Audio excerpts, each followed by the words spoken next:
Kalbim söyle, ne oldu bize? Nasıl ihanet ettik sözümüze? Ah kalbim, sevme iyi gelmez bize. Biraz çeksek bile çıkarız biz düze. Onu bir daha görmeyi inan istemezsin. Sana da acı verir bu son halleri. Bilirim sen de benim kadar kolay silemezsin. Ama şimdi başka renkte bakıyor gözlerim. Ağla kalbim ağla, sen ağla kalbim ağla. Sus sesin duyulmasın, içinden ağla. Ağla kalbim ağla, sen ağla kalbim ağla. Sus sesin duyulmasın, içinden ağla, içinden ağla.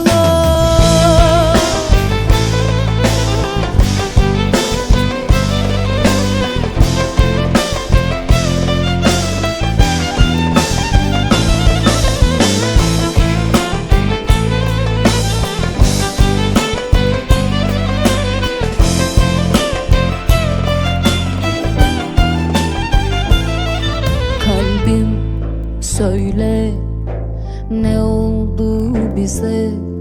Nasıl ihanet ettik sözümüze? Ah kalbim, sevme iyi gelmez bize.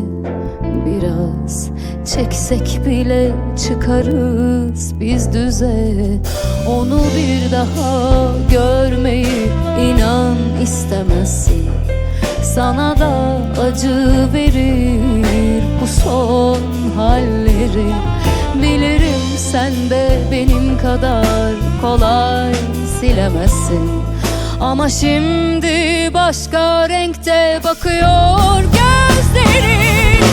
Ağla kalbim ağla, sen ağla kalbim ağla. Sus sesin duyulmasın, içinden ağla. Ağla kalbim ağla, sen ağla kalbim ağla. Sus sesin duyulmasın, içinden ağla. Ağla kalbim ağla, sen ağla kalbim ağla. Sus sesin duyulmasın, içinden ağla. Ağla kalbim ağla, sen ağla kalbim ağla. Sus sesin duyulmasın, içinden